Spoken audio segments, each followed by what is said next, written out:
¿Qué tal? ¿Cómo le va? Sea muy bienvenida y muy bienvenido a otro programa especial Descifrando el Coronavirus. Mire usted, hoy vamos a hablar de las complicaciones a nivel neurológico y neuroquirúrgico de la COVID-19. Y es que los coronavirus no siempre permanecen confinados en el tracto respiratorio y en determinadas condiciones pueden invadir el sistema nervioso central y causar patologías neurológicas. Sobre esto y más conversaremos con una eminencia en el campo de la neurocirugía.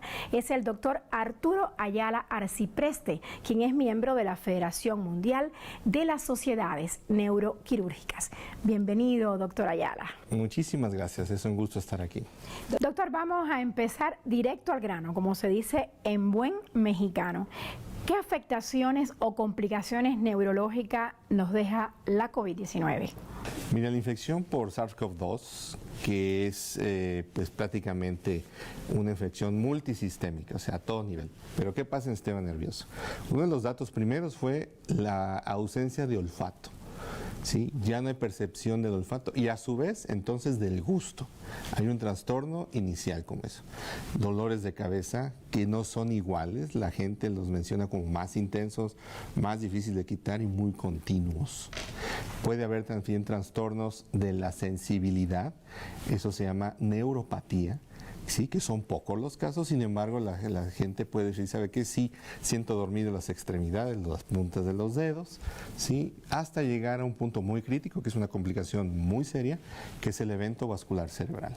Doctor, ¿pudiera decirnos qué pasa exactamente en nuestro organismo cuando nos enfrentamos a un accidente cerebrovascular?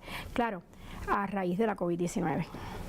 Cuando nos infectamos por un virus como este, que es el SARS-CoV-2, lo que pasa es que hay una reacción inflamatoria de muchos tipos. Una reacción que no necesariamente podemos predecir. De hecho, porque hay mucha gente que tiene una reacción inflamatoria muy ligera, ¿sí? Y otra tan exagerada que empieza a tener coágulos o pequeños trombos en nuestra circulación. Y un punto muy importante es que nuestro cerebro es el órgano que recibe mayor cantidad de sangre de todo el organismo. Al tener un órgano tan vascularizado, tan lleno de sangre, es muy fácil que los coágulos vayan y tapen la circulación. Y es ahí cuando se pone la cosa grave, ¿no? Gravísima. Puede perder la vida un paciente justamente por esa situación de estar generando coágulos en la sangre. ¿En qué momento debemos ir al médico? ¿Qué sentimos en nuestro cuerpo? ¿En la cara, en los brazos, en las piernas, en el habla? ¿Cómo ocurre esto? Es muy importante identificar síntomas. Es muy importante saber cómo nos sentimos. Primero, dolor de cabeza. Es el síntoma muy frecuente que todo el mundo puede tener. ¿Pero qué tipo de dolor de cabeza? Porque yo padezco mucho dolor de cabeza y creo que hasta ahora, mire, toco madera. Así es. ¿Qué tipo de dolor de cabeza? Un dolor de cabeza que sea rebelde a tratamiento, que no responda con los analgésicos comunes, que cada vez sea peor y que cada vez se presente con más y más cosas. Náusea, vómito incluso, son ya datos superlativos de un problema del sistema nervioso también. De otros síntomas también tenemos, bueno, que el dolor de cabeza es en primer lugar, las situaciones de alguna alteración del lenguaje. Nuestra capacidad de permitir lenguaje se puede alterar y darnos ya señales de que hay algo que está ocurriendo. ¿Pero porque se dificulta hablar o porque se nos olvidan las palabras? Se nos dificulta la manera de hablar. Empezamos a hablar como cuando estamos como tomados, ¿no? Como con alcohol encima. No se articulan bien las palabras y el paciente empieza a notarlo con mucha desesperación. Eso es algo muy importante de tener. Y cuando tenemos alguna alteración de que la cara empieza a desviarse, la famosa parálisis facial, que nos vemos que hablamos, sin embargo, un área de la cara no se mueve, y eso también es un dato importante. Y cuando tenemos alguna cuestión en la fuerza de las extremidades. El cerebro es un órgano impresionante, ¿sí? De tal manera que divide el cuerpo en dos y entonces si hay algún problema se va a manifestar en alguno de sus elementos. ¿Y la visión borrosa también? Hay que no confundir cuando hay un problema oftalmológico, o sea, tal cual del ojo, con una cuestión neurológica neurológica que afecta el ojo. Por ejemplo, si yo dejo de ver totalmente de un ojo, ¿sí?, sin duda puede ser un dato muy claro de que hay un problema circulatorio agudo que por eso pierde la visión. Doctor Ayala, hay un usuario de la red @TelesurTV que nos pregunta: doctor Ayala, si estos síntomas vienen y se van o desaparecen por completo, ¿aún así hay que ir al médico? Sin duda tienen que ir al médico, porque es un aviso. El aviso que pase poco tiempo o que no sea permanente es parte de tu organismo que te está diciendo que tienes un problema. Cuando se repite en una o varias ocasiones, sin duda es un aviso que tienes que revisarte por un especialista. Doctor Ayala, otro usuario de la red @TelesurTV nos habla y nos pregunta más bien sobre el resultado de un estudio publicado en la revista Lancet Psychiatry, que encontró que el 34% de los sobrevivientes de coronavirus recibió un diagnóstico de una afección neurológica o psicológica dentro de los 6 meses posteriores a tener la COVID-19. ¿Qué usted opina al respecto? ¿Se ha topado con un caso así? Sin duda, mira, lo más común que afecta el COVID es que el paciente empiece a tener trastornos de depresión y ansiedad. Sí, si ya de por sí la depresión y ansiedad es un problema mundial, aunado a un nuevo virus y aunado a un encierro total, la mayoría de los pacientes puede tener por lo menos una cuestión de ansiedad y depresión. Ese es solamente una de las cosas. También hay una serie de síntomas que también pueden tener como secuela del COVID. El mismo estudio de la revista Lancet dice que 1 de cada 3 pacientes de COVID-19 presenta síntomas de afecciones cerebrales y que aproximadamente 1 de cada 50 pacientes tuvo un accidente cerebrovascular isquémico. Tiene razón. Al hablar de la situación del COVID que dijimos, que produce coágulos o trombos, que al final afectan la circulación de muchas partes, pero del sistema nervioso preponderantemente, sí hay una buena cantidad de pacientes que tiene secuelas de eso. Desde secuelas motoras, que no puedan mover alguna extremidad, secuelas del lenguaje, secuelas en su memoria, secuelas en la visión, que va a tener, aunque sean no muchos, tener una secuela por un evento vascular, que puede ser muy pequeñito, de pocos milímetros, o algo más amplio en el territorio del cerebro. ¿Hay alguna complicación a causa de la infección por COVID-19 que afecte peligrosamente el cerebro? Así es. Es bien importante que una infección viral de cualquier tipo puede dar una causa que se llama encefalitis, o sea, una inflamación masiva del cerebro que puede aumentar tanto la presión, hacer hemorragias incluso, y el paciente perder la vida. Entonces, en el COVID sí se ha visto esos eventos, afortunadamente en pocos pacientes, pero sí hay un riesgo, una posibilidad de que haya un edema cerebral tan intenso que pueda perder la vida del paciente. ¿Y cómo nos damos cuenta de eso? Bueno, ya son pacientes que tienen una lesión progresiva, pierden la conciencia, a lo mejor convulsionan, tienen que estar intubados, a lo mejor también por la cuestión respiratoria, y que vemos cada vez sus reflejos cerebrales con menor proporción.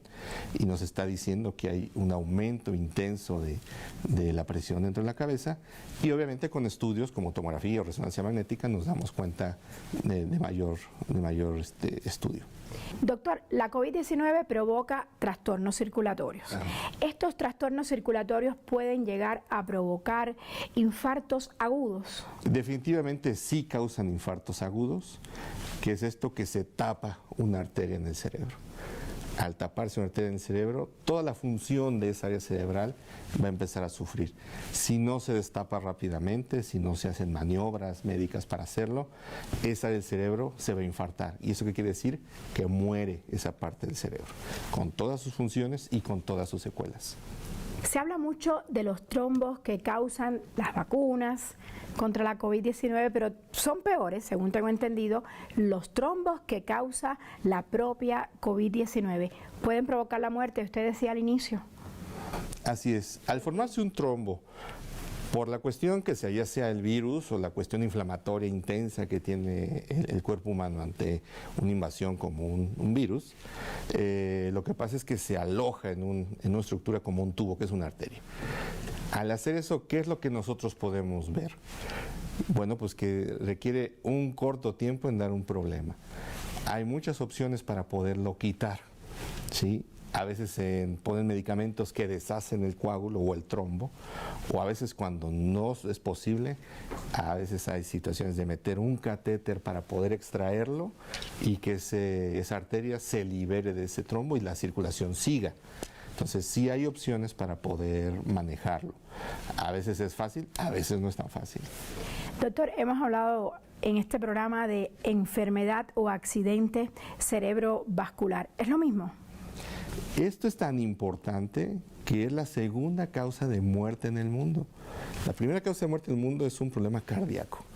Finalmente un coágulo que atrapa una arteria del corazón y hace un infarto, pero al miocardio. El corazón y el cerebro están de la mano. Si uno está sufriendo, el otro también. ¿Qué está pasando entonces? La segunda causa de muerte en el mundo, o sea, 1 de cada 3 seres humanos va a tener un evento vascular cerebral en su vida. 1 de cada 3. Así es, ¿sí? De tal manera es que es una cuestión epidemiológicamente muy importante. ¿Cuáles son los factores de riesgo independientemente del COVID? Que tengamos hipertensión, diabetes, dislipidemia o alteraciones de las grasas sanguíneas y alteraciones de ritmo cardíaco. Esas son las 4 enfermedades que van a producir una enfermedad con la vascular cerebral. Pero ahora con la COVID-19 también se han dado casos de jóvenes que no tienen comorbilidades y que sin embargo han tenido estos eventos cerebrovasculares. ¿Han estudiado por qué? Es esta cuestión. El ser un agente nuevo, un virus nuevo, en un grupo de pacientes va a provocar a lo mejor una gripa muy pequeña, una reacción inflamatoria muy pequeña, pero hay un grupo de pacientes que ya tienen a lo mejor genéticamente o molecularmente una disposición a hacer un estado inflamatorio gigantesco, rápido, intenso, que hace coágulos también. No se ha sabido hasta el momento quién se puede identificar que tenga esto. Sin embargo, un paciente que ya se conoce con antecedentes a lo mejor tan malos como diabetes, hipertensión, va a tener mucho más facilidad de proceder a un coágulo que alguien que puede ser joven y que no tenga nada. Sin embargo, con el COVID se ha visto que sí hay un grupo de pacientes que los va a generar. Doctor, recientemente se ha hablado mucho de que la enfermedad por COVID-19 es más vascular que respiratoria. Me gustaría que hiciéramos una pequeña pausa, pero que al regreso profundicemos en el tema. No se vaya, ya volvemos.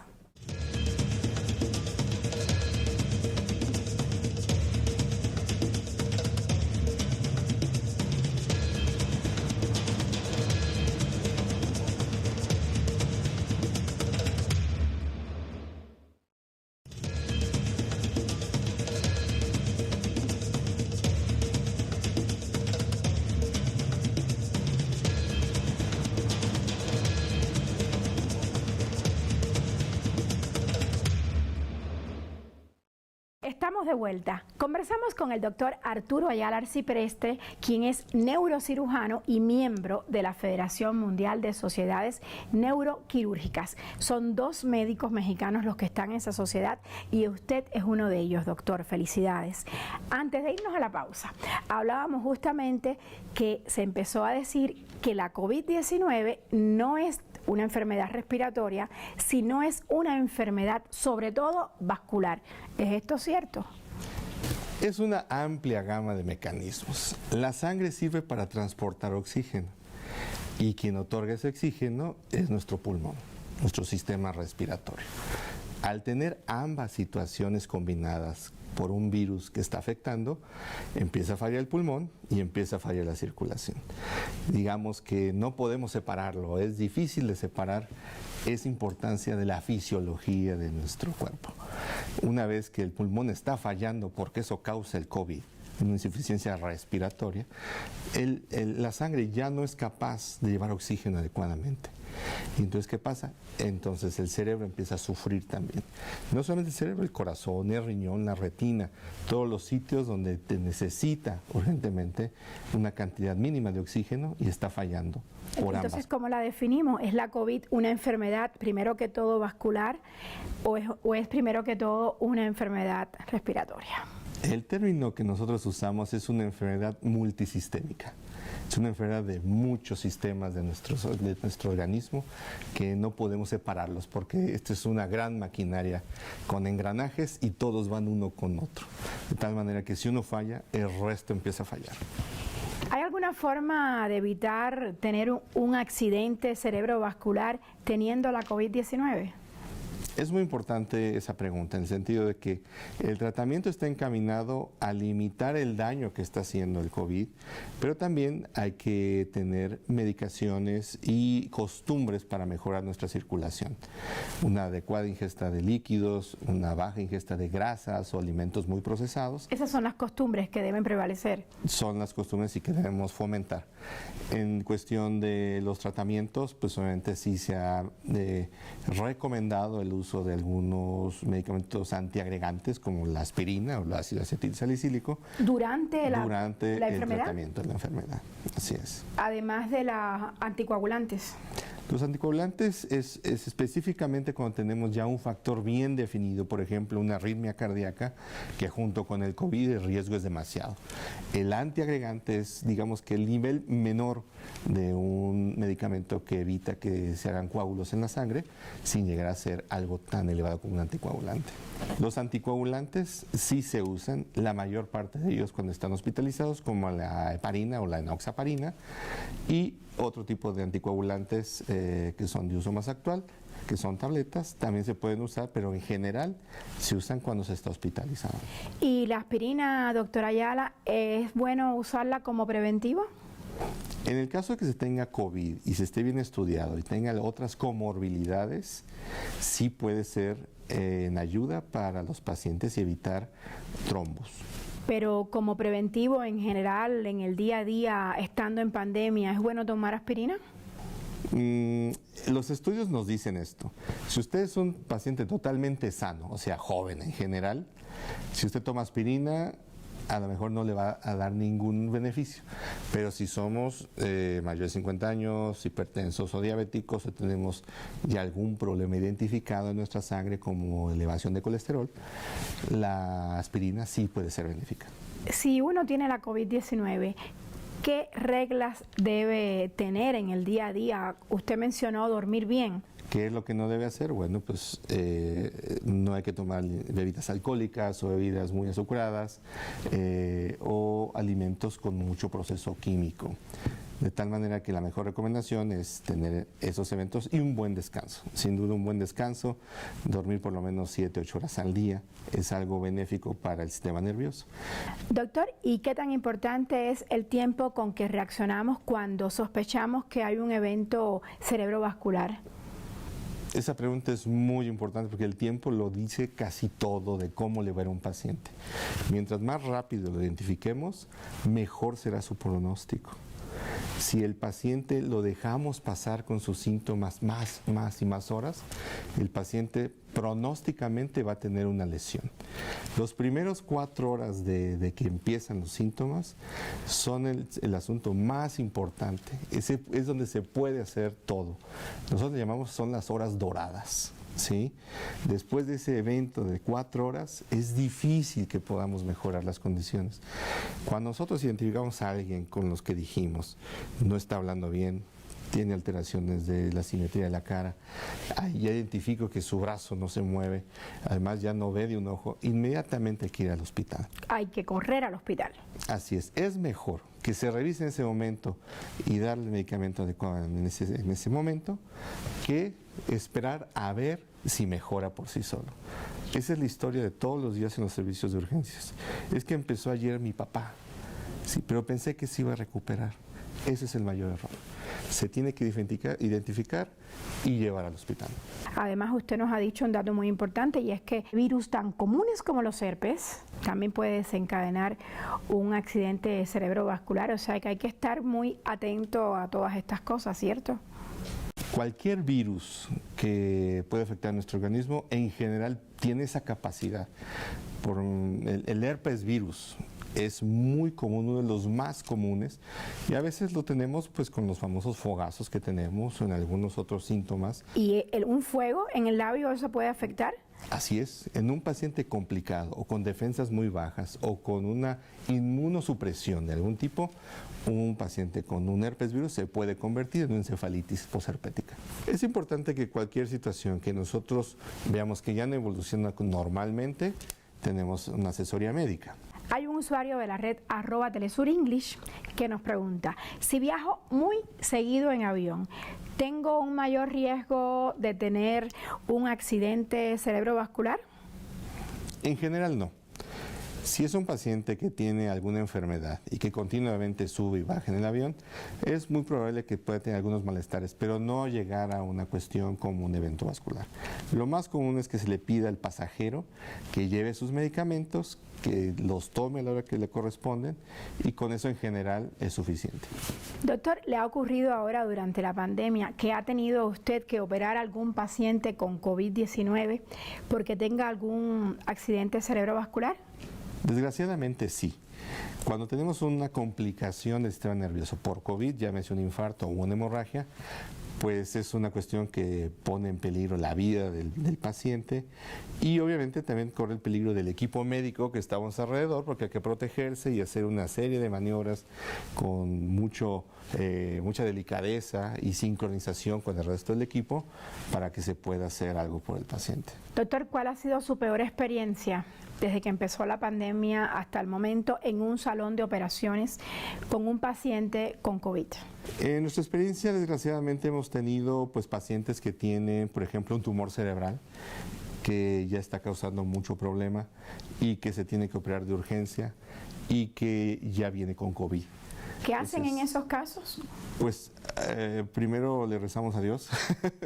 Segundo, tenemos que conformar un equipo muy grande, muy amplio, para poder hacer las cosas lo más rápido posible y tratar de quitar el tumor y a su vez quitar la cuestión o tratar de ver qué pasó con la hemorragia o el infarto cerebral que se tiene.